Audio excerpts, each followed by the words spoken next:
Hello, everyone. Good evening. Welcome, welcome. It is the City of Glendale's 22nd annual Armenian Genocide Commemoration event. It is an honor to be with all of you. My name is Roxy Carpadian. I'm an anchor at Fox 11 for Good Day LA.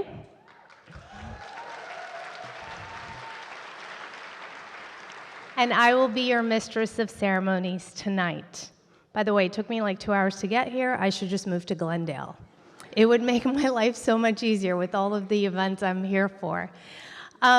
We are here, of course, to commemorate a solemn occasion when it comes to remembering the 1.5 million souls which were tragically murdered in 1915. But it's not just about our history and the past. We are also here to look forward to the future because there's a great deal of hope. People identify us as people who have great resilience. That is the one thing I hear all the time. Over the years at Fox 11, for 11 years now, every time I do a story about Armenians or highlight something about our community, the feedback I get is, wow, you all come together, and it is through your resilience that you've been able to progress, to survive, and to thrive. We're also here to mark an important occasion, quite a milestone. So the Cinema of Armenia was established in April 16th, 1923, when the Armenian State Committee of Cinema was established by government decree. So last week, April 16th, 2023, marks the 100 years of Armenia cinema. And that, we can do an applause for that. It's a big deal, it's exciting. Therefore, the theme is the Armenian experience through the lens. Now, being a journalist myself, it is such a powerful tool to tell stories, people's stories. That is what people are able to identify with and to relate to you with. I always tell people the stories I do about Armenia and Armenians, especially this month of April for Armenian History Month, it's not for the Armenian audience. I love you all, but you know our story. It's for the non-Armenian audience. Because if we want them to care about our story, then they have to be able to empathize with our story. And telling people stories is a powerful way to do that. At this time, I would like to welcome Glendale Mayor Dan Brotman and Councilmember Artie Kasakian for opening statements.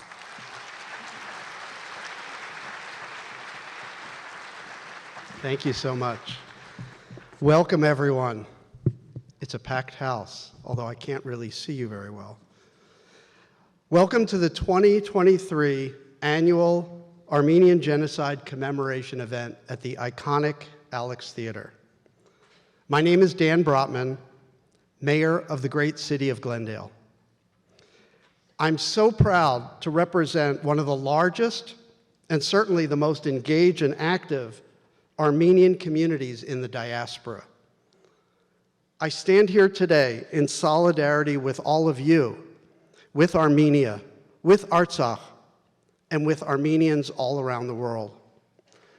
I stand in solidarity as we remember the 1.5 million Armenians who were killed in one of the largest and most systematic ethnic cleansings in modern history, an ethnic cleansing perpetrated by the Ottoman Turks, a monstrous crime which we call the Armenian Genocide. As you might guess, I am not Armenian, at least not by blood. My ancestry is Jewish. And as a Jew, I grew up learning about how my people were subject to an ethnic cleansing, the ethnic cleansing we call the Holocaust. I grew up knowing that had my great-grandparents not had the good fortune of escaping from Eastern Europe, I would not be standing here today. The Holocaust and our vulnerability as a people were seared into our consciousness from birth. But shockingly, we were never taught about the Armenian Genocide. That's right. I only learned about the Armenian Genocide when I started studying history in college. even though I know today that Hitler, by his own admission, was emboldened by the international community's response, or I should say non-response, to the Armenian genocide only 25 years earlier. This highlights a major problem. We must not operate in silos. We need to be united, all of us who have been subject to crimes against humanity, all of us who continue to experience hate and efforts at eradication, simply for who we are. Only together can we have the strength to insist that historical truths be recognized, no matter how uncomfortable for the descendants of the perpetrators. This is one of the reasons why we now start our city council meetings acknowledging the Gabrielino Tongva people, the people who are native to this land. We do that because we are citizens of a country founded on the extermination of Native Americans. We need to face that ugly truth ourselves. We also in Glendale passed what we call the Sundown Town Resolution about 3 years ago to acknowledge and apologize for Glendale's history of racism toward African Americans. African slavery being another one of America's original sins. Whether we are the children of victims, of perpetrators, or both, we need to shine a bright light on man's inhumanity to man. It's the only way we can ever hope to be better as a species. And this is especially important today because the Armenian genocide is not just some tragic event from long ago. It continues today with the ongoing efforts to ethnically cleanse the land of Artsakh. Whether Armenian or not, all of Glendale stands together in calling on the United States government to do everything in its power to stop the humanitarian catastrophe unfolding in Artsakh at this moment, something we'll hear a lot more about this evening. While today's event is intended to remember the past and to raise awareness about current atrocities, we must also take a moment to recognize the pride and strength and resilience of the Armenian diaspora, both in Glendale and around the world. The more the Turks and Azeris try to eliminate us, and I'm now using us as an honorary Armenian, I hope that's okay.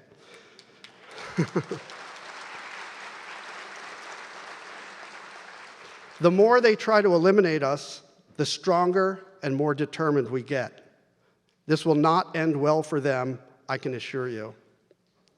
Thank you for honoring the rich history and legacy of Armenians tonight. As we hear from our esteemed speakers tonight, I want you to remember that it all starts with showing up and demanding to be heard. Before I conclude, I would like to give a big shout out to the Armenian Genocide Commemorative Event Committee, and especially to city staff member Solin Manoukian for organizing today's event. I would also like to thank Kaiser Permanente for their generous sponsorship. And now, I'm honored to introduce my good friend and partner, former Mayor Artie Kasakian.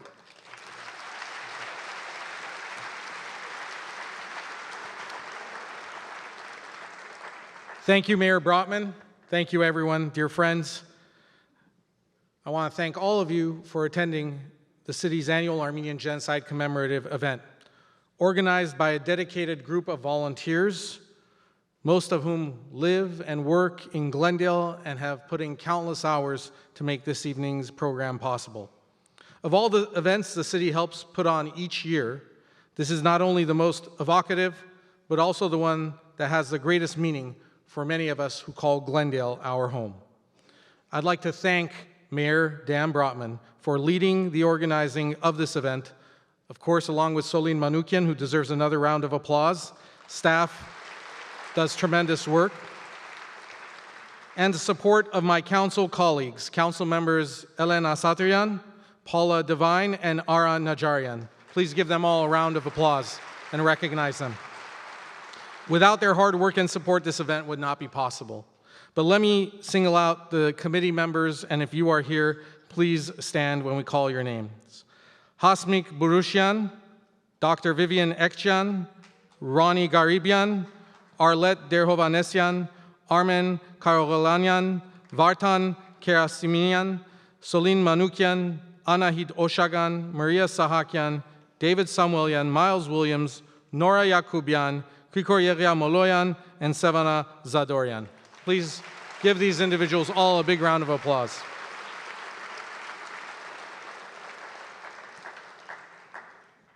You all may know that this event is to commemorate the loss of Armenian lives during the period of the Armenian Genocide.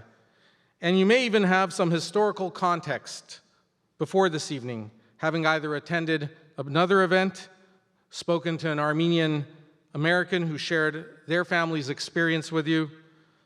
And I am sure that many of you have thought, if not asked, why? For Armenians, we have also asked why. We have asked, why us? We have asked, why ignore the past and continue to lie about what happened?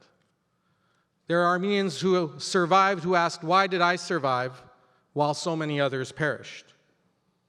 And for those who aren't Armenian, the why has come in the form of, well, why dwell on the past? Why not move on? Unfortunately, we are presently bearing witness to the answer to the question of why. When the genocide took place over 108 years ago, the world remained silent.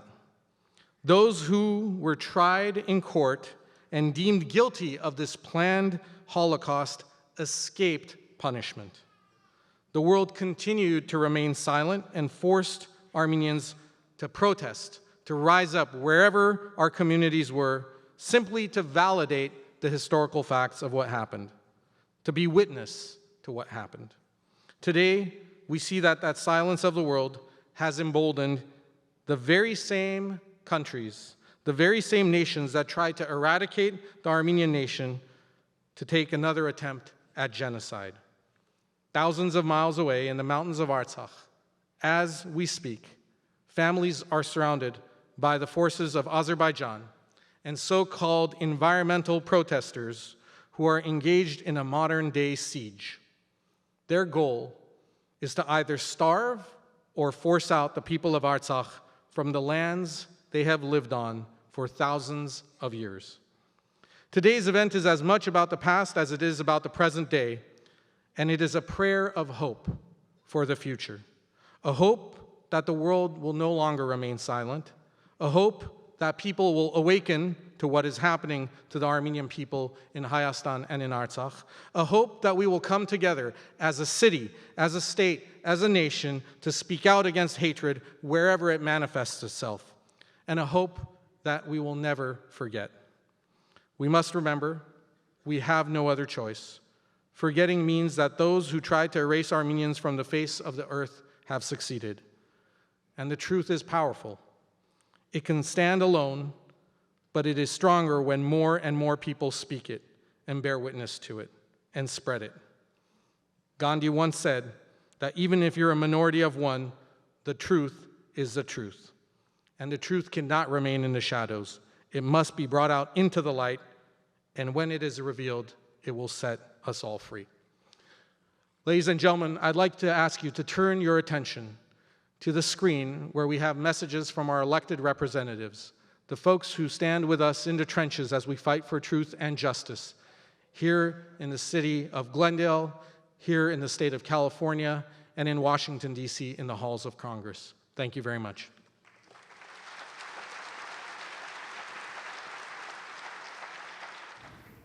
Hello, I'm Congressman Adam Schiff from California's 30th Congressional District.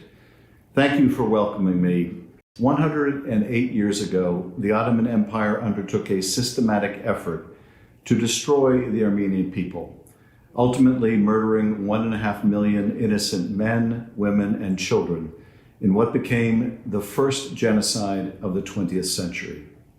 In 2019, for the first time in history, Congress passed resolutions by near unanimous margins affirming the facts of the Armenian genocide. I was proud to carry the House bill. President Joe Biden then cast aside decades of shameful silence by our nation to become the first sitting U.S. president to recognize the Armenian Genocide. These historic milestones happened because of you, a strong and resilient Armenian diaspora.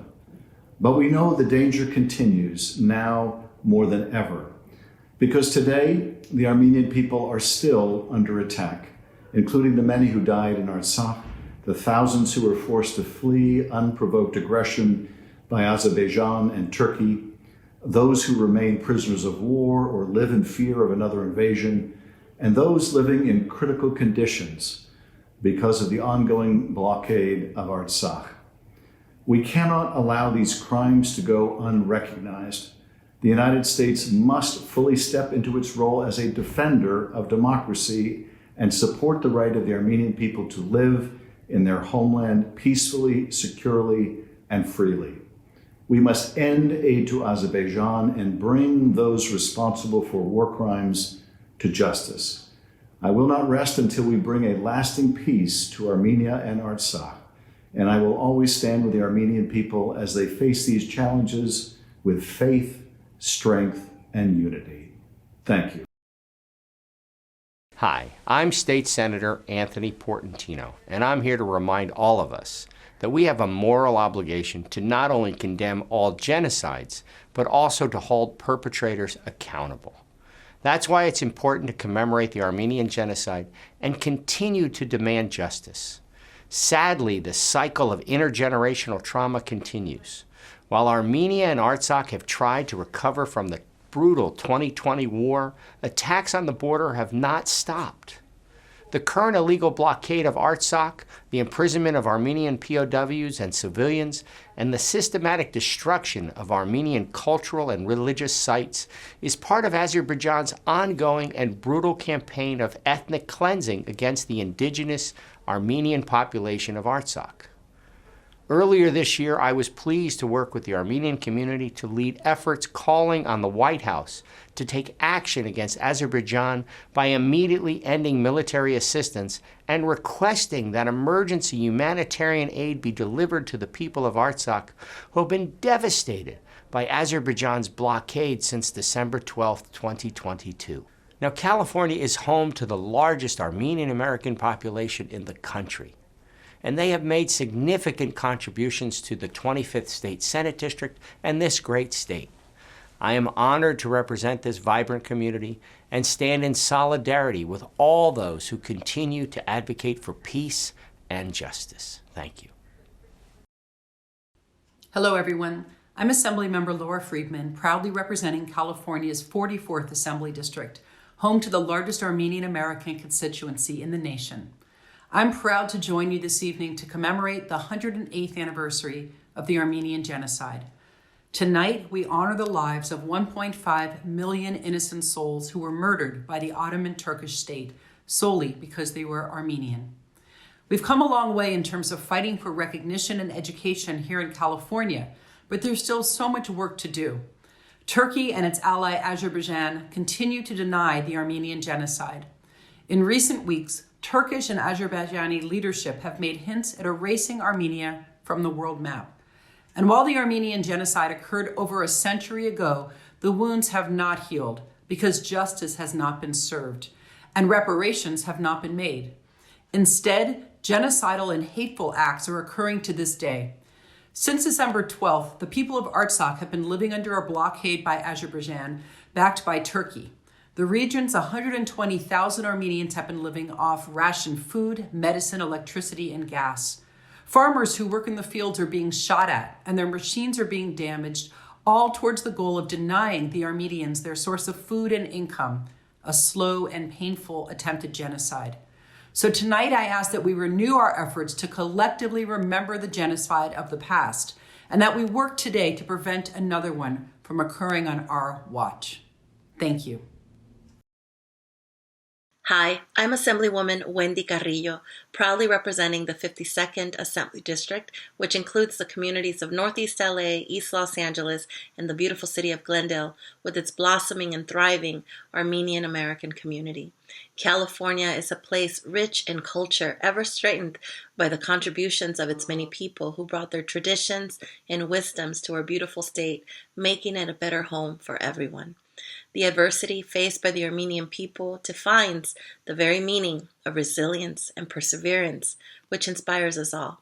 Today, we honor the memory of the 1.5 million victims who perished during the Armenian Genocide, a crime of historical proportion causing everlasting pain and trauma to Armenians worldwide. Today, the governments of Turkey and Azerbaijan continue to target and persecute Armenians. As the government of Azerbaijan continues its illegal, inhumane, and internationally condemned blockade of thousands of Armenians in Artsakh, it is important as ever that we remain adamant in our stance against historical revisionism. As your state representative, I stand with you, and together we will never be silent in the face of injustice. Thank you for all you do and for your many contributions to the fabric of America. Thank you. I'm Los Angeles County Supervisor Catherine Barger. It is my solemn privilege to join the City of Glendale and all of you in recognition of the Day of Remembrance. Each year, the Los Angeles County Board of Supervisors commemorates the Armenian Genocide, which resulted in the tragic loss of 1.5 million innocent lives. Los Angeles County is home to the greatest number of Armenians outside of Armenia, and this strong, vibrant community makes our region better every day. I'm proud to stand in solidarity with Armenians locally and around the world. I am committed to join efforts that raise awareness and bring healing to the Armenian people. To honor the memories of those who lost their lives, our Board of Supervisors has recognized today, April 24th, 2023, as Armenian Genocide Remembrance Day in Los Angeles County. It was a major step for the United States to officially recognize a genocide in 2021, so Armenians could finally have their voices heard. All we have accomplished in this fight for recognition of the genocide is only possible because of the steadfast advocacy of people like all of you. As we recognize a day of remembrance, we must also acknowledge the ongoing suffering by Armenians and the right of the people of Artsakh to live in peace. It's crucial that we continue to stand up and lift up Armenians who suffer in the motherland and in Artsakh. To all Armenians locally and around the world, know that you are resilient, you have been resilient, and you will continue to be resilient against all odds. As your supervisor, I will continue to fight for the Armenians in memory of those who lost their lives in 1915 and those whose lives are still at risk today. Dear compatriots, ladies and gentlemen, today we pay tribute to the memory of the victims of the Armenian Genocide in Ottoman Turkey in 1915.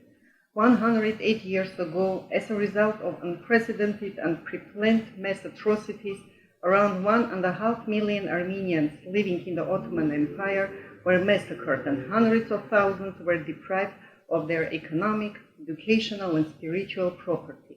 The cultural, spiritual, and religious heritage of the Armenian people also suffered irrevocable losses. Thousands of schools, churches, and monasteries were destroyed. The recognition and condemnation of the crimes against humanity is one of the main pillars of their prevention in the future. Armenia is a leader in this fight, and it will continue to actively contribute to the efforts of the international community to prevent genocide, crimes against humanity, and to combat discrimination and intolerance on the grounds of ethnicity, religion, and race. Today, the Armenian people in their homeland and in diaspora demonstrate strong resilience to fight for the justice and truth. We realize that the best way of paying tribute to the memory of our martyred compatriots is to establish a strong, democratic Armenia, ensure the well-being of our people, secure the borders of our country, and reinforce Armenia's international prestige by realizing the potential of all Armenians. We must consistently direct the consolidation of pan-Armenian potential and capabilities toward this very goal. The strong and dignified Armenian statehood is the most impressive way to honor the memory of the victims of the genocide, all our martyrs, and it must become the symbol and guarantee of the unbreakable will of the Armenian people to live.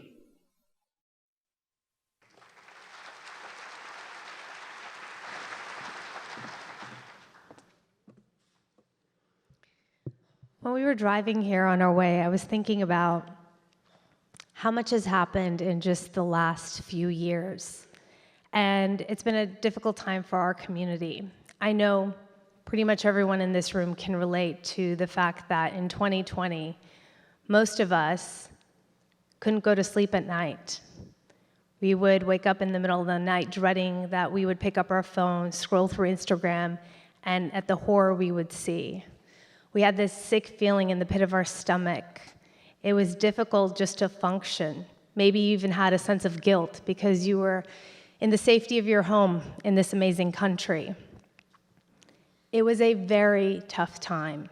And we never really fully recovered. I think I still have PTSD from it, to be quite honest with you. And so when the attacks on Artsakh continue, every time something like that happens, in the back of my mind, I always think, what's going to happen next? And I get tired of living that way. But that seems to be my reality, our reality as a community. And as much as that can take us to a very dark place, and we can feel hopeless and helpless, and it can be discouraging, we have to fight through that and really find that light at the end of that darkness, because without it, we can't go on. In doing stories this month where I'm able to highlight not just the genocide and people knowing us just for March 24th, we march or have rallies, we come out, you see the flags. I want people to know us for everything else that we stand for the individuals who have given back to this country, this community, for the innovation, for the music, the food, the customs, the culture. That is what will bring people who are from the outside in to then start to care about your story. It was very difficult in 2020 to get people to even pronounce the name Artsakh or to understand what that was. I think we all had a tough time explaining that to so many people. But think about how far we've come, because now pretty much everyone that I know perfectly says that, Artsakh. That is the work of our community, and we will continue to do that work. The other question all my life I've been asked is, this happened so long ago, the Armenian genocide. Why does it matter? Why do you care so much? I guess it's a fair question, but at the same time, if we don't acknowledge the past, and you know the saying that goes, then you're bound to repeat. Well, we're seeing that play before us right now. It is our collective responsibility as a society to acknowledge the past so we can improve as a civilization. We are finding ourselves under threat once again. Since December, the lifeline, which connects Artsakh and Armenia proper, has been closed. That means people, food, medicine, supplies. None of that is getting through. In what you're about to see, a 10-minute video, you will get a sense of the reality of what people in Artsakh right now at this moment are dealing with. And as you watch this video, you will find yourself making a comparison to the past.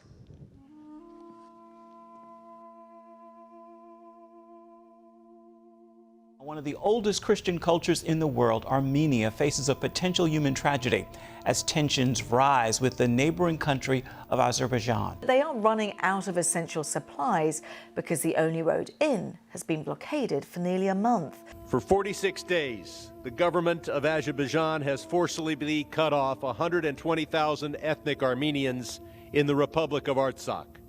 They're cut off from the outside world. Food has become scarce. They have to ration basic items. Diapers and medicine supplies have become so low that Facebook pages are opening where residents are trying to find these items from their neighbors. Azerbaijan has even gone so far as to cut off natural gas during the depth of winter. A humanitarian crisis is brewing, and we should act to prevent it. We want to eliminate people living here. The only road connecting us to the whole world is closed. Gayan Baglarian lives in the disputed territory of Nagorno-Karabakh, internationally recognized by most as being within Azerbaijan borders, but populated and controlled by native Armenians who have lived there thousands of years and call it the Republic of Artsakh. Can you hear me okay? Oh no.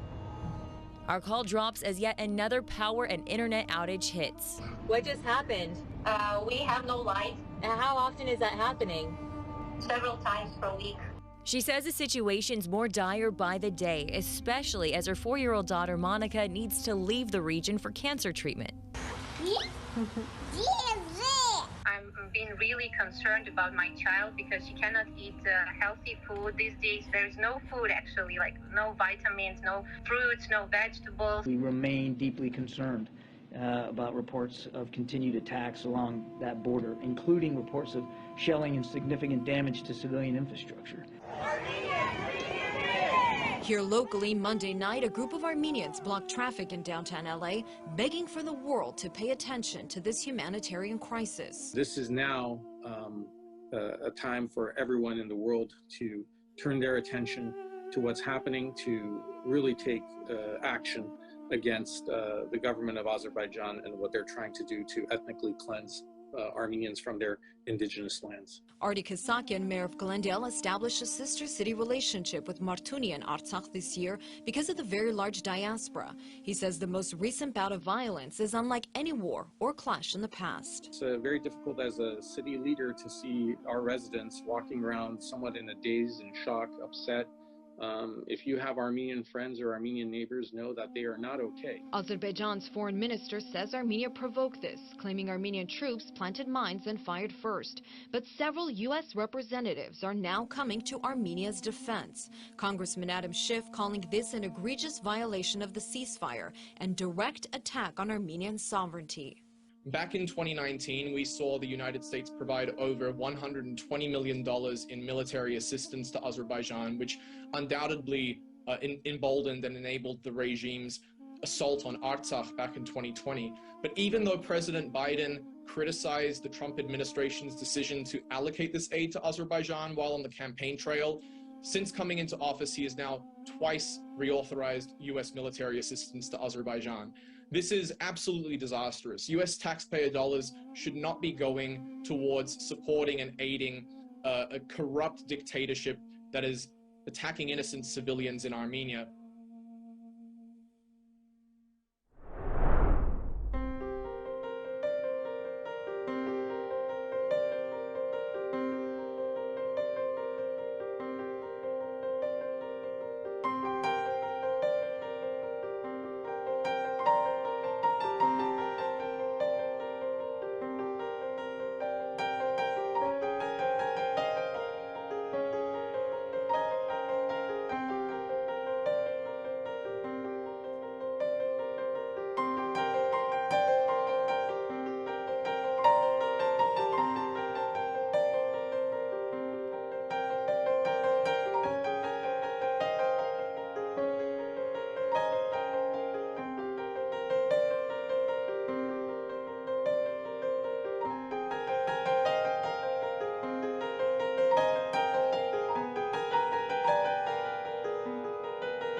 փոքրությունը ես շատ լավ եմ հիշում կարծե մեծությունը։ Hey դալի։ Բաբաս կեբուշակյուղ Թուրքերը սկզբից մեր ծիերը հավաքեր են։ Ոստհոb ուր ճանապարհ ընկեք խշտիկը հրազանի ձեր պլետը ցերկը որ խփում է վիզը պատատում ու քաշում է այդ հիշում եմ փոքր կանացի միսուտա կանացի հասան Արաբստան երես բռնազացեր իրտես այդ մենք այդ դաժաններն էլ նստած են ծերին իրանց ինչ կա այդը խպելով պետո մեդո ով շարքի ծաղելի պետը խպում բախումա պախնի պլան աքսորը շարունակում է Արաբստանից դերզորից արպա կետ որ դարենց ժողորդին թապեն ընդ գոհդի ժողորդը Այդ որ այդ մեն հայգա բանգա սա խավակում են շալոն սարքում են ձերը չի երևում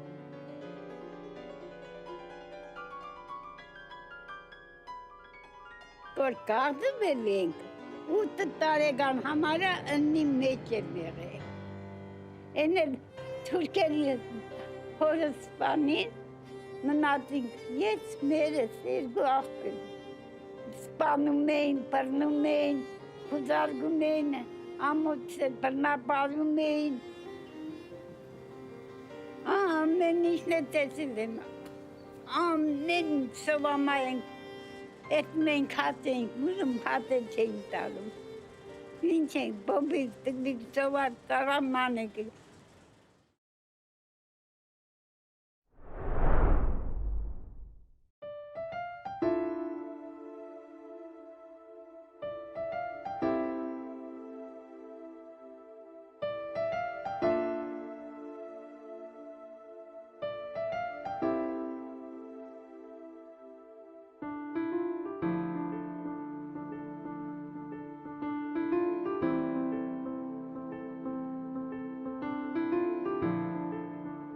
Սփյուռքի մեր սիրելի հայրենակիցներ, Արցախի բարեկամներ, այսօր մենք խնկարկում ենք 1915 թվականին տեղի ունեցած մեծ Եղեռնին զոհ գնացած 1.5 միլիոն անմեղ զոհերի, հազարավոր չծնված մանուկների հիշատակը։ Դրան զուգահեռ Արցախն արդեն 4 ամիս է ինչ գտնվում է շրջափակման մեջ, որը ստեղծել է Ադրբեջանը Արցախի ժողովրդին ցեղասպանելու, Արցախում էթնիկ զուտումներ իրականացնելու եւ այն գրավելու պարզ ու հստակ քաղաքականության հետապնդելով։ Սիրելի քույրեր ու եղբայրներ, Ադրբեջանի եւ Թուրքիայի ցեղասպան քաղաքականությունը 1915 թվականից առ այսօր չի դադարել։ Ադրբեջանն ու Թուրքիան գեթ մեկ օր չեն դադարել մտածել հայությունը ցեղասպանելու, աշխարհի երեսից վերացնելու մասին։ Այդ վտանգը բազմիցս իր մաշկի վրա զգացել է արցախահայությունը Շուշիի, Սումգայիթի, Բաքվի, Մարաղայի, Ջարդերի, Արցախյան առաջին պատերազմի 40-յա եւ 44-օրյա պատերազմի օրերին։ Ադրբեջանը իր նպատակին կարողացավ հասնել մասնավորապես 2020 թվականի պատերազմի օրերին, երբ բռնագրավեց Արցախի հանրապետության տարածքի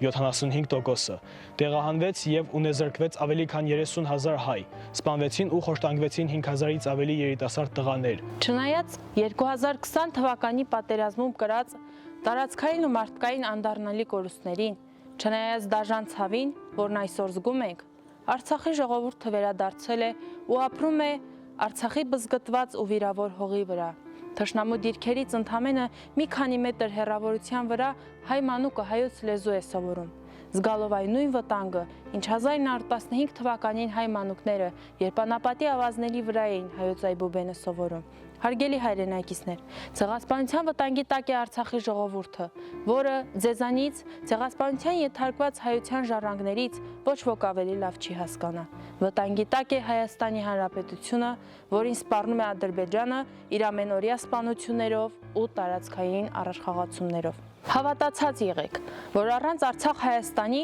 կկործանվի նաև Սփյուռքը։ Գիտեք, որ հայ ազգին թշնամին կարողացել է հաղթել, երբ պարակտվել է հայ ազգը։ Շրջափակման պայմաններում սննդի, դեղորայքի ու ջեռոցման բացակայության պայմաններում հայ մարդն Արցախում պայքարում է հենց ձեզ համար, հայության համար։ Իսկ ինչ ես անում դու, քո հայրենիքի համար։ Համոզված եղեք, Արցախի վերջնական կորուստին հաջորդելու է Հայաստանի անկումը։ Այսօր մենք գլուխ ենք խոնարհում թշնամիների ցեղասպանական քաղաքականությանը զոհ գնացած բոլոր հայրենիների հիշատակի առջև եւ բոլորին միասնության ու պայքարի կոչ ուղղում, կանխելու ու կասեցնելու 21-րդ դարի նոր հայկական ցեղասպանության ու հայրենազրկման վտանգը։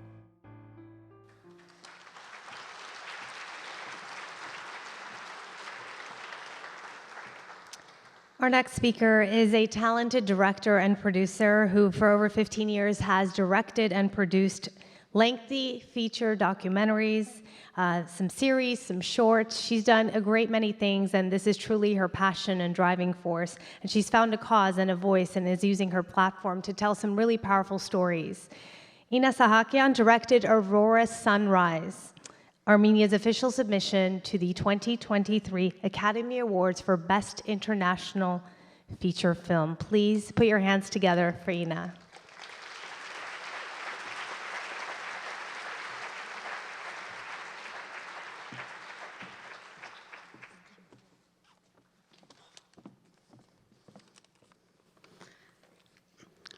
Good evening, dear guests, dear fellow Armenians. Today marks 108 years anniversary of the Armenian Genocide, a dark chapter in human history that claimed lives of more than 1.5 million innocent Armenians. What is done cannot be undone, but one can prevent it from happening again. Those are words of Anne Frank, a teenage girl who gave her voice to Holocaust. Her story is well known. But almost nobody knows a story of another teenage girl whose story happened 30 years before Anne Frank's death. Her name was Aurora Mardiganyan, and she did the same for Armenian genocide. Aurora was only 14. She lost everything. Her whole family was murdered in front of her eyes. She was sold to slavery. She marched through the desert. Yet, through her courage and intelligence, she was able to survive. At the age of 16, she reached to the US, where she agreed to become the face of the biggest humanitarian campaign of a time addressed to help Armenian orphans. Her story was first adapted into a book, Ravished Armenia, then into a Hollywood silence film, Auction of Souls, where he agreed to reenact her own life story. She relived her trauma on the screen with only one goal, to help her nation. In 1920s, Auction of Souls, first ever film about Armenian genocide and first ever film in film history about current historical events, was one of the most known Hollywood blockbusters and told the entire world not only what happened with Armenians, but also raised more than 100 million. By today's currency, it will be more than several billions in order to support the Near East Relief Campaign and build orphanages all over the world for Armenian orphans. In collaboration with Zorian Institute, which recorded testimony with Aurora Mardiganyan in 1984, when she was about 80 years old, this testimony is among Zorian Institute's oral history archives. We started to work on a documentary about Aurora Mardiganyan.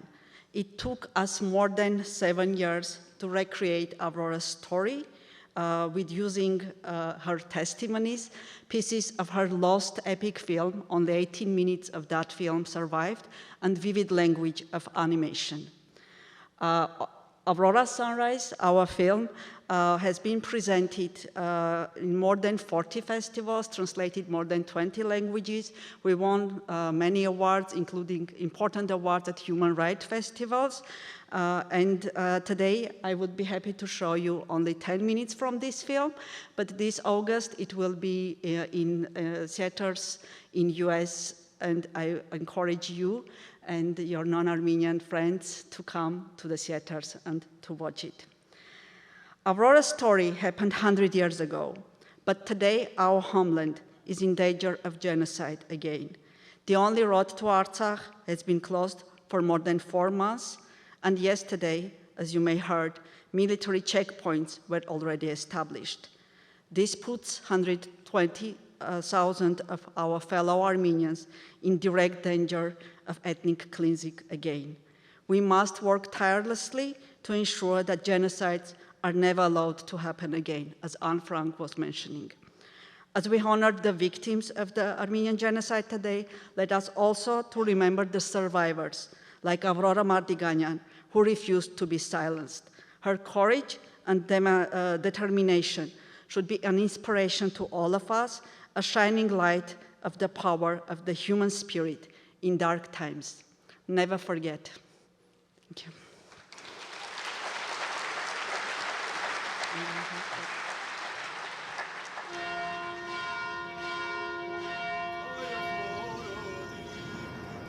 Մեր մանկությունը երջանիկ էր ու քույներով լեցուն։ Մենք ընտանիքով շատ ժամանակ կանցնեինք միասին։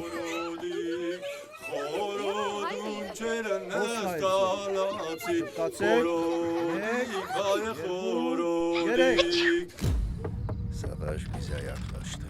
Şehirde Ermeniler için tehlikeliymiş. Buradan yayılalım. Ben kaçmam.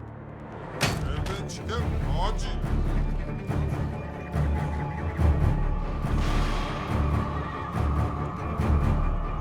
Sooner or later, all you're going to die. There will be no one single Armenian to leave.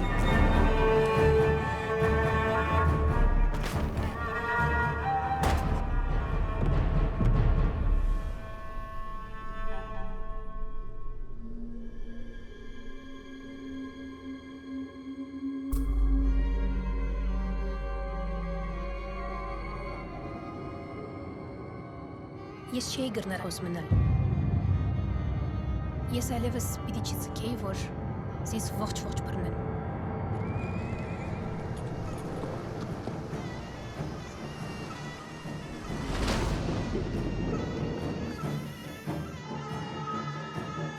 Հայ բարձրաստիճան զինվորականները պիտի գազմագերբեին Ամերիկա հասնելս։ Իմ մարդկս էր աշխարհին պատմել մեզի հանդեպ կատարվածի մասին։ Ասա հիմա ծեր բիլիրանենք Նորվեգիա, ծեր մագուտ վրա բիլիտնենք, բրկենք ծեր Ամերիկ։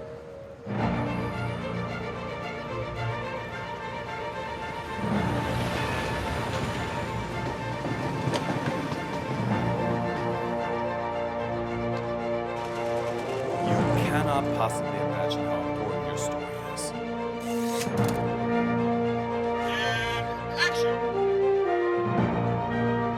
What campaign was this? Drive $30 million to help the Armenian refugees that were escaped here and there, have no food, no shelter, nothing.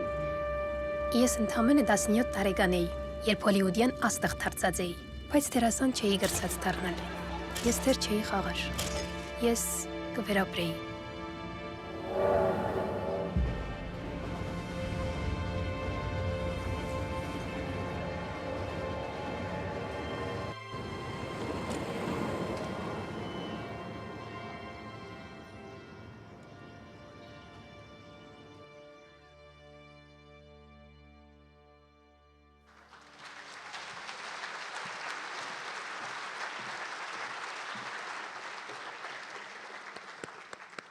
What I admire about Ina's storytelling is that she portrays Aurora not as a victim, but a survivor. And not allowing her story to be forgotten keeps her spirit alive. By the way, we're setting up for our keynote conversation, so don't be distracted. That's coming up in a moment. But it reminds us also of the fact that despite this tragedy, the horrible, the unthinkable, the human spirit can overcome so much. And the truth of the matter is that no matter what happens, life does continue. And we do find connections sometimes in the most unlikely places. The story of Aurora as a genocide survivor and the story of Joe Manganiello's great-grandmother, also a genocide survivor. I'm sure many of you at this point have either watched the episode of Finding Your Roots, or you've seen clips at least, or you've seen something somewhere on social media, heard people talking about it. And so I'm going to refresh your memory, and those who are not familiar with it, you get a moment to understand what it is we will be discussing here today. Please take a look at this clip, and then we will have our keynote conversation. I started with Joe Manganiello, and with the story that begins in what was once a region of the Ottoman Empire, and is now a part of the nation of Turkey. Joe's maternal ancestors were caught here in one of the worst atrocities of the 20th century, the infamous Armenian Genocide, during which over 1 million ethnic Armenians were systematically murdered by the Ottoman state. Joe's great-grandmother, a woman named Rose Darakijan, miraculously managed to survive the slaughter and find refuge in the United States, but only after enduring a horrifying ordeal. The Turks came into her home in 1915 under the guise of World War I and tried to enact the genocide that they had begun. They shot her husband, dead, shot her, and she laid on the ground, pretended that she was dead, while 7 other gunshots went off, which were her 7 children. And she laid there unmoving, and the Turks left the house and left the 8th child, who was an infant in the crib, to starve to death, which is just the way that they did business. So she got up and strapped the baby onto her back and escaped the town, which, you know, for people that don't know, there were these death marches where they would just handcuff and chain the Armenians together and march them out into the desert and release the Kurds and gave them military coats, horses, and guns to then go do what they wanted with their mortal enemies, the Armenians. And she escaped that, snuck past, got to the Euphrates River with the baby on her back, swam across the river, and when she got to the other side, the baby had drowned. And she had a bullet in her still. And she lived in a cave, to my understanding, with other refugees until she was picked up by German military who were stationed in Turkey at the time because the Turkish government worshipped German military might, so a lot of officers were invited to come and spend time in Turkey during the war. And as the story goes, she was picked up by something like a Red Cross camp that would have been there at the time and went to work for this German officer and wound up pregnant by this German officer and gave birth to, after the Germans left and went back to Germany, she gave birth to a very blonde, half-German child. I would like for you all to put your hands together for actor, producer, director, author, Emmy-winning voice actor, Joe Manganiello.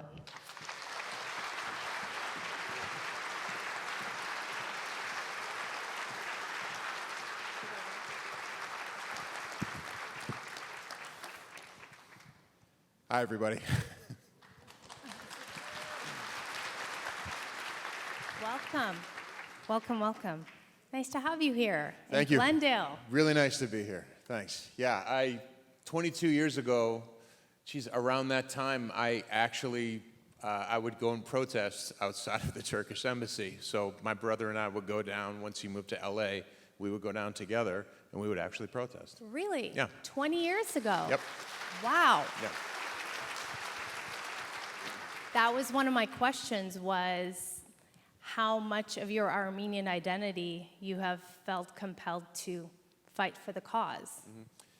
Well, my mother is the Armenian in my family, and you know, I grew up hearing these stories from the time I was little. You know, I didn't really fully understand them, but then once I was old enough, you know, I started researching them, and I actually recently found a pad that it was probably 20-something years ago. I started interviewing everyone who was still alive who knew my great-grandmother, just to have, because I knew that wouldn't be here forever. And I just wanted to know, and I wanted to understand. And then shortly after that, I found the books of Peter Balakian. So I started reading and trying to understand what exactly happened, because when I was younger, I didn't know what Armenian meant. You know, I knew it was a part of the old Soviet Union, and so I thought maybe I was Russian or something. Like, I just didn't understand, because of course when you're young, there's certain stories that you shouldn't hear. You know, yeah, as soon as I could get active or start learning, I felt like it was my job to do that. And of course, then I moved to Southern California and found out that, you know, over in Glendale you can get sujuk, like my mother used to cook for me in the morning. So, our lamajuns, and so I started coming over here. I found the carousel, Carousel's right around the corner.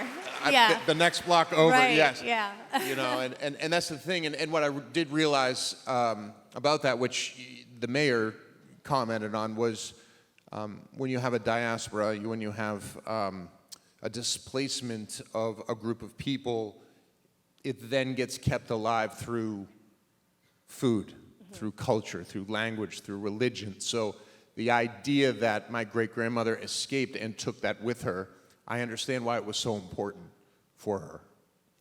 So what has been the response since this episode aired?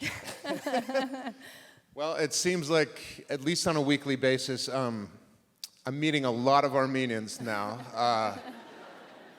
And I guess, I didn't realize how underrepresented the Armenian story is in, out there.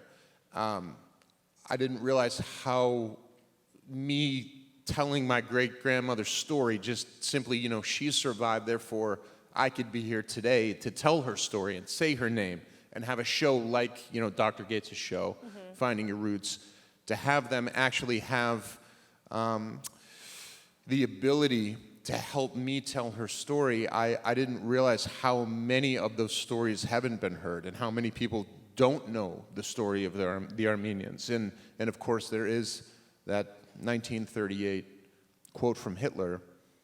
Basically, they got away with it. And who thinks of the Armenians anymore? And I think it's important now, especially with what's going on in Artsakh, that it's happening again. And how could it happen in our modern society? But it is. And so I think it's really important to lend voice to that. I didn't realize that it was going to be this big of a deal. I just thought I'm telling my great-grandmother's story of how I got here, but I realized it's how important it is to say that and really admit it. We know where they went, and it doesn't matter what anyone else says, and it doesn't matter who admits it or not. We know these stories. Well, everyone was quite shocked when I was saying, I'm doing this event, and this is who I'm going to be with, and like, wait, why? Why? What is the connection? Because I think until this episode, it wasn't really publicized that you had this connection to Armenia and Armenians. Well, I mean, if you follow my Instagram, every April 24th, I would always post something. Kind of starting with those protests, I just thought it was important because there were so many people that I came across that didn't know. And so, yeah, I know I have the long, unpronounceable Italian last name. There's always an argument about how to say your name. People insist it's Manganiello. I'm like, no, it isn't. Thank you. Yes, Yeah, today. no, The producer was trying to correct me on television. I'm like, no, I'm positive it's... It's the G. You have to hit the G. But here's the funny Italian part. That thing. show actually, it's not my last name. They found there was a paternity issue. So my last name really is Jones. So... to think I carried that name around my whole life in the entertainment industry, no one can pronounce. I think I'd have probably 10 million more Instagram followers if my last name was Jones. You have pulled off the Sicilian look and the whole Sicilian story. But yes, the actual episode, I find it was quite shocking to find out your father's side and the roots that go back to Africa. But for the sake of the event tonight, we'll focus on the Armenian side. Have you found that in your career in the entertainment industry, where you do have this platform, and depending on what you talk about, you can bring a great deal of awareness and attention to things. Have you ever hesitated to talk about the Armenian genocide? Have you ever found yourself in a position where you, negatively or positively, you thought it would hinder your career? No, never. And if it did, then what would it matter to me? My story is my story. My story is my great-grandmother's story. The idea of surviving through what she had to survive through, and from that clip you can see that she was in a relocation camp and was impregnated by a German officer who was in the camp, who, as the show found out, went home to his wife and 3 children in Germany and left her there in the camp to fend for herself. The idea that she survived through what she survived through, it's, why? How? How does somebody want to survive through all of that? And then to be impregnated by this man whose name was lost to time and was only found because of genetics in the modern era. The idea that this child that she gave birth to, she referred to it as her angel.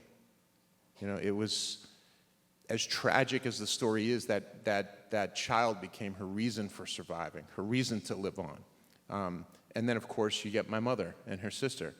But I do also want to say that, my grandmother, this German Armenian child born in the camp, died at age 40 of lupus, which is an autoimmune condition, which we now know that genetic trauma can be passed down, a lot of times starting from Holocaust or a genocide, that there is this generational trauma that gets passed down, and there are autoimmune conditions that run rampant throughout my family. So I also think it's important to understand that, because, as a community, to heal, like I said, regardless of what anyone else admits or is going to admit, like we know the story, we have an obligation to take care of each other and survive, because, if it wasn't for those sacrifices, we wouldn't be here, so. Quite literally, yes. Yeah.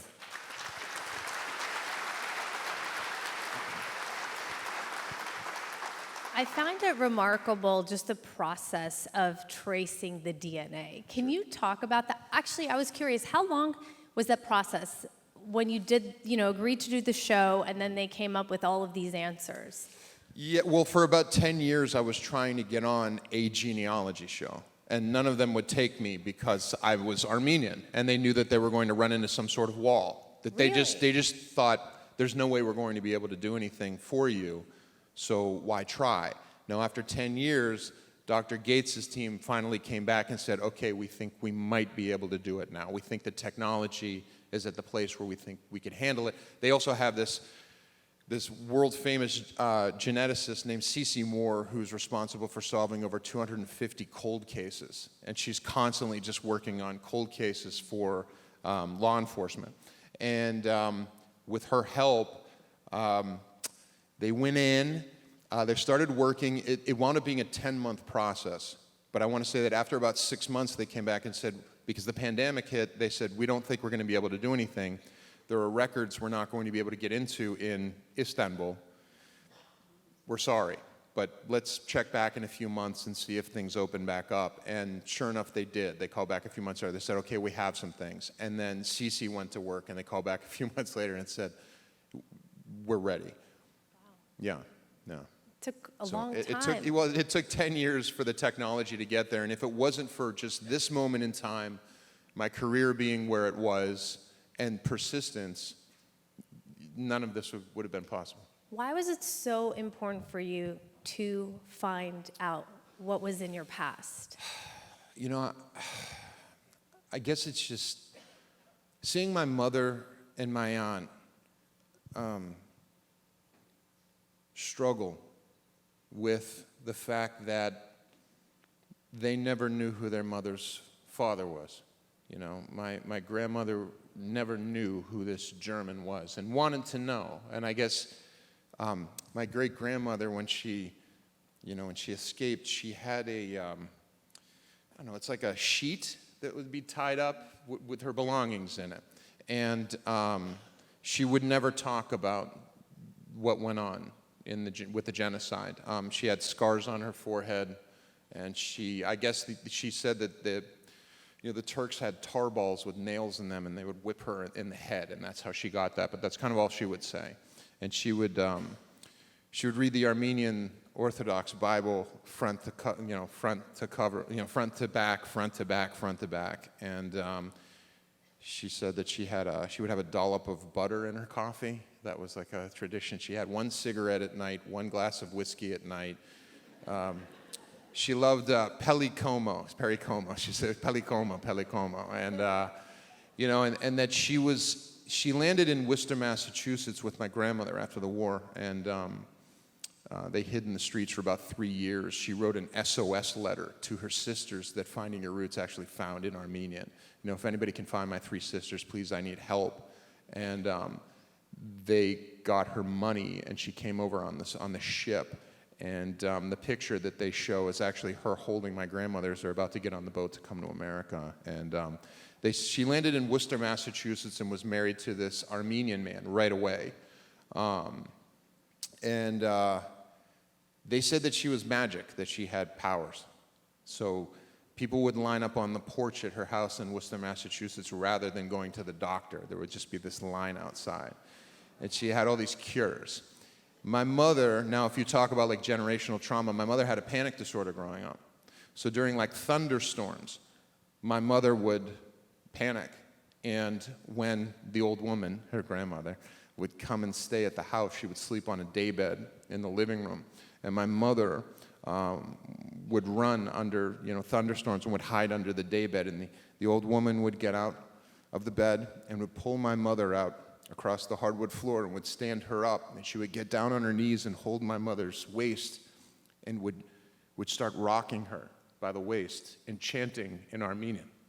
And my mother said it was like the fear just was pulled out of her. So, to be able to connect the dots on the story, and then also, I think that without knowledge, without understanding, you can't heal. You don't know what you're supposed to be healing from. So to see my mother and her sister so greatly affected by their mother, of course, and then their grandmother who escaped, there's some kind of closure, I think, that happens by finding that out. Regardless of, the battle between good and evil that went on at that time, if it wasn't for that, and I'm not saying that I'm happy about it in any way, shape, or form, but the only way that I think at this point that I can look at it after having gone through this process on the show is the fact that all of this happened so that the diaspora could be here, so that we could have that type of diversity, so that I could exist, my brother could exist, and we could tell these stories and carry on. It's interesting you say that.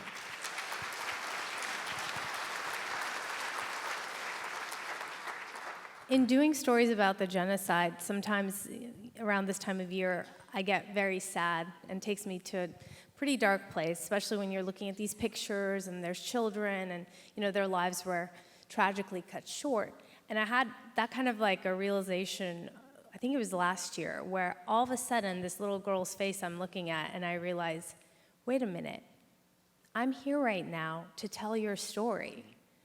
This is why I'm doing what I'm doing. And I don't know if I'm telling myself that to make myself feel better. I don't know if we're doing that to keep ourselves going, but I do believe in that. I do believe that is the only way we will continue to thrive. Yes, and I know what you're saying. There's that like, oh, everything happens for a reason, oh, really? Right. There's that kind of, oh, okay. How about it doesn't happen, and then we're all happy? How about that? Right. I'll take that. But I do think that we all have a part to play in the story. Mm-hmm. You're not going to meet an Armenian that isn't descended from some survivor. And so it becomes about, people like you, people like me, people here in the audience. The film, I can't wait to see that film. We all have our part to play in the story as it plays out. And whatever that is, like I said, the food, the culture, the religion, the language, all of that, just participating in any way that you can. Or if you have a social media and you want to, or help send aid, or, whatever it is, it's like we all have this part to play because, it's this story that needs to be told. Everyone has a role. Yes. It's just, big, small, whatever it is. I'm curious to know what it's like for you to have the government of Turkey not acknowledge the genocide, you being a direct descendant of a genocide survivor to this day. Mm. Well, like I said, we all know what happened. All of us in this room know what happened. We all know what happened.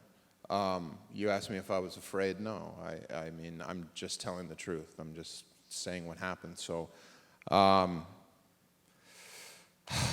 you know, I know that you know, my roommate in college is a very famous Jewish cantor, and I know that there was healing for his family that came along with, you know, the admitting of wrong. But like I said earlier, I just urge people to not wait for that to happen. Like, you know, like I've had to learn how to, you have to try to forgive the people of that time for doing what they did.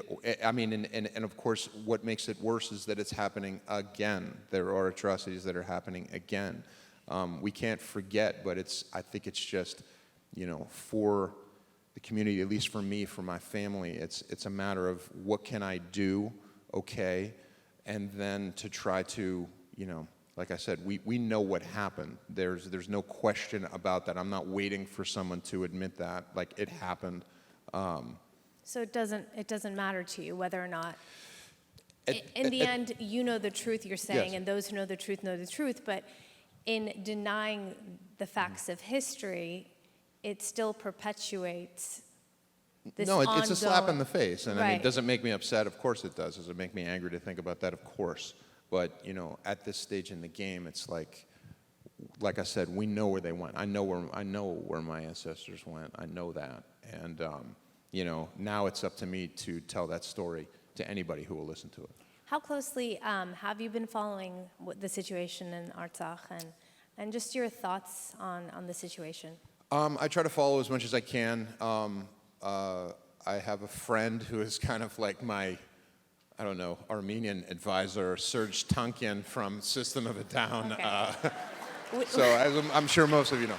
We have similar friends then. So yes, okay, we have friends in common. So yes, whenever I need to say something, write something, I always run it by Serge to use my editor to make sure that everything's factually correct and, you know, what I'm putting out there is on point. But yeah, I try to follow it. I mean, I just, you know, sitting there, it's just, you feel helpless, like just, you know, powerless. Like, what can I do? You know, what can I do? So, you know, I would ask that to you. Like, what can people out there do? Just doing what we're doing. Just like you said, everyone has a different role to play. Same in this situation as well. You use your voice as much as you can, and you have to, it's tough because you have to make the person who has zero connection to Armenia and Armenians and this part of the world. We're talking about a place 7,000 miles away. Why does, you know, this is how I think of my stories. Why does the average single mom sitting in Fontana, worrying about her daily life, care about what's happening 7,000 miles away, maybe a place she can't even pronounce, a place she will never go in her entire life? So how do we make those people care? Yeah, yeah. So it's telling powerful stories, because we all as people have the same wants and needs in life: safety, security, health, children, the love of your family, right? So you're able to connect with people on those levels. Then they're able to listen. And also getting to know us. Again, I think it's important for people to know us beyond just April 24th. Sure, yeah. In your episode, you know, you were shocked when you saw the picture of your great-grandfather. Yes. And you started to analyze, you know, the features and how you had much of a resemblance. Mm-hmm. Do you feel a connection, though? I mean, this just... Immediately you're looking at this picture and all of a sudden, you know, you're feeling all kinds of thoughts and emotions, and it's a lot to take in. Do you feel any connection to him, that part of your family, to Germany? You said you wanted to go visit. Sure. Wow. Well, that's the thing. On both sides of my family, I am both victim and perpetrator, on both sides. So, you know, on the other side, I am descended from African slaves, some of which actually fought for the American Revolution, and then their descendants, some of them were sired by the plantation owners. So I think in looking at history, I think there's such a tendency to want to view things as black or white and not see gray. And I think there's a tendency to want to throw entire cultures of people out because of past grievances. And I've had to really think about that a lot and try to understand who people were at the time, try to understand what was going on at the time. Do I feel German? I mean, I'm 6'5", so yes, I mean, every day. You know, but I never thought of myself that way. You know, I have such a crazy last name that when I walk into a room, it elicits, people start doing hand gestures at me and things like that. So, you know, I've always lived with that. But I worked in Europe a couple of years ago. I did a show in Ireland, and it was at the time when people were, you know, we're all wearing masks. Right. And so I'm wearing masks, I have a mohawk, and I'm 6'5", and all these people thought I was this big German. And I'd never thought of myself that way, and come to see the episode, I look like this man in black and white. Yes, you do. And that was shocking to me. And really made me start thinking about these, you know, these stories and these people. But like I said, it's, you know, if it wasn't for all of that, I'm not here. Yes. And I'm definitely not 6'5". Do you have any involvement yet, or are you planning on being involved in any initiatives perhaps that promote Armenian culture or heritage or tradition? Being in the entertainment business, you know, there are different ways you can do that. Well, I'd love to learn some more. I mean, this is also part of, you know, I mean, this episode was a bit of, I mean, I didn't know what I was, really. I mean, I had heard these rumors, and I wasn't sure. So the past year for me, year and a half, have been discovering all of these things, learning about these things. I've got a giant stack of books, and I've got more to go through, and I've got PhDs about generational trauma that I'm reading that friends are sending me now, and I'm just trying to digest all of this. Now, there's a story to be told. I'm not sure which way to tell that, but I'm figuring it out. And I actually put together a project that I just took out to market recently and kind of getting prepared to move forward, and I'm not going to talk about it right now, but I will say that I recently turned in a script for a TV series that's based on my favorite series of books growing up. And the main character is multicultural background. So it's a series of fantasy novels that I read as a kid. They were all on the New York Times bestseller list. And the main character, just bear with me, is half elf, half human, okay? So some of you know I work for Dungeons & Dragons. Just bear with me here. But he's half elf, half human. There we go. There's some D&D fans in the house. Okay, great. Fine. What I'm saying is that you know, the main character is half elf and half human. Okay. And his mother was attacked. His mother was an elf attacked by a human and died in childbirth, and he grew up in this elven community being half elf, half human. So the elves didn't necessarily accept him because he was part human, and then the humans don't accept him because he's part elf. It's the story of my grandmother when she grew up tall, skinny, and blonde in a predominantly Armenian community that looked like you. And I have all these little, you know, Catholic school pictures, you know, of her, and they're all sitting there, or Christian school pictures. And, you know, and then you have this tall, skinny, blonde girl. You know, to understand those stories and hear those stories about how she grew up, and not really feeling like she wasn't sure which one she was. And there was a part of her that she didn't know, and I think she was constantly trying to figure that out.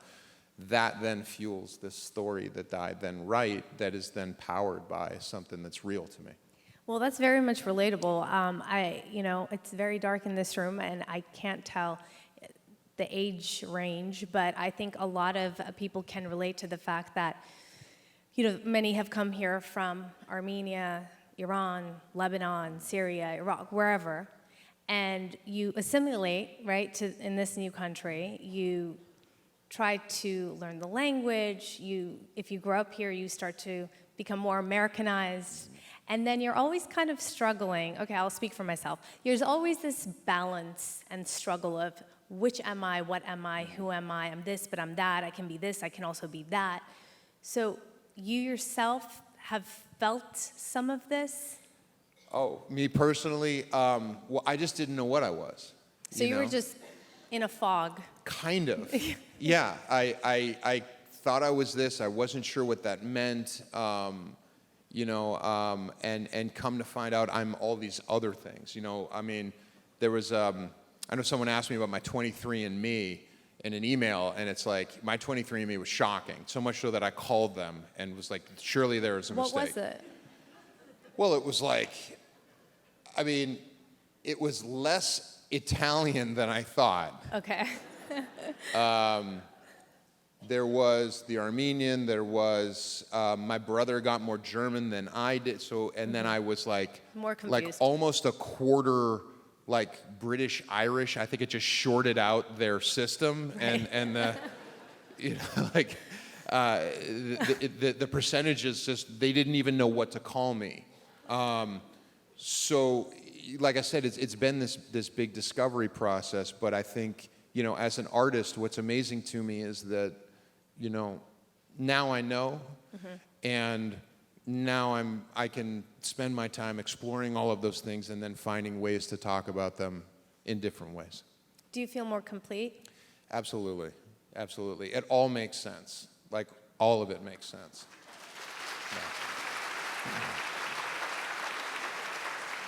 I had it easy. My 23andMe was 99.9% Armenian. Yeah. So Easy. yeah, it was pretty easy. You have like way less books than I have to read, I think. Yeah. You've never been to Armenia, right?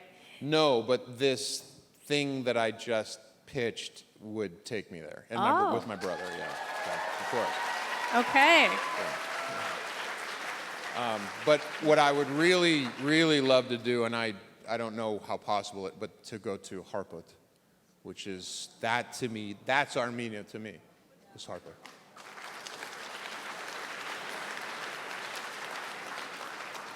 Has this experience changed how you see yourself?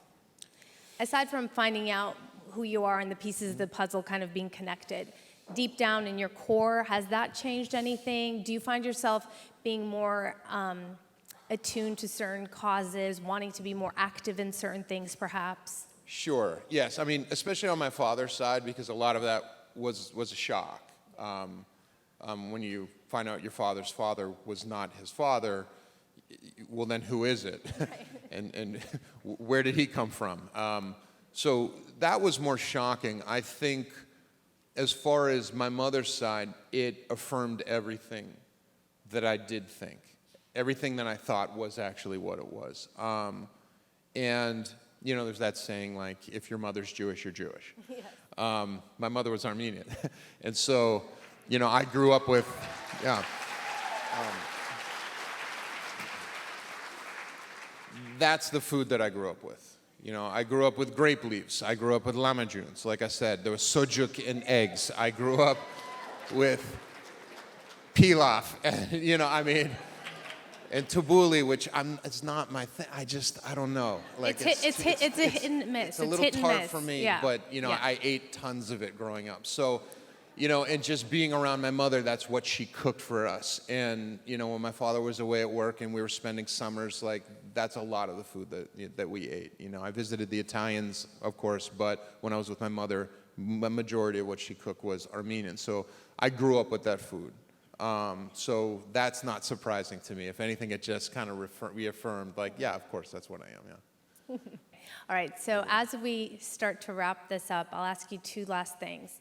I know the answer to this, judging by the way our conversation has gone, but just so you put it out there, for those who do say, why is it important to not forget the past? Well, because there are still atrocities happening now. So, it is true that it is definitely true for the Armenians. If there could have been some sort of repercussion, you wonder if what happened in World War II couldn't have been avoided. You know, I think about, gosh, you know, being German, I think about the Germans who were there watching this happen, knowing that no one was punished, going back and probably handing out notes on how to do it. If it was made right, then maybe it wouldn't have happened to 6 million people from a different community 30 years later. So I think we have an obligation, and it's not just going on, you know, to the Armenians. There are other communities as well who are under attack, and I just think that, you know, humans have such a capacity to be awful to each other. And I think that, you know, you ask me, do I feel German? Like, yes, I do. Do I feel like some sort of perpetrator? No. You know, I'm me. I'm an individual. And I think that also allowing people to understand that no matter where you come from, no matter who your ancestors were, you have a choice. And you get to be who you want to be. And you get to write your own story because of them. And it doesn't have to be tied to that. Now, for me, I will always be proud of what my great-grandmother went through so that I could be here. I will always carry that with me, you know. And I think that every Armenian should be proud of their ancestors and what they did so that we could all be here.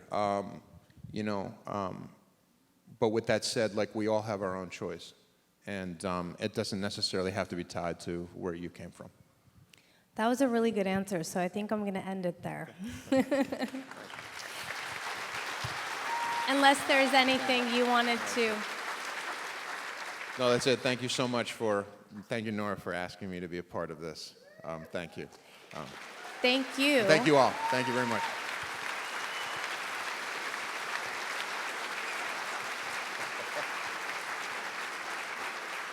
Thank you for being here, really. It generates a lot of conversation. It gives the media content, and then, you know, we all have a role to play. Like we said, you being here gives me something to talk about tomorrow morning, and then so on and so forth. Good. So thank you. Thank Sure. you for your honest, genuine answers and for being so authentic. It's really nice in a business that in entertainment where oftentimes people don't get enough credit. It's very refreshing. Thank you. Thank you all for being here tonight. It's been a very busy weekend. It's been a very busy day, I know, and we really appreciate you being here. I did get asked to just let you know the other side of home will be screened here tomorrow night at 7:30. So if you have the time, please do check it out. You can get tickets on itsmyseat.com. And that concludes this evening. Thank you for your time.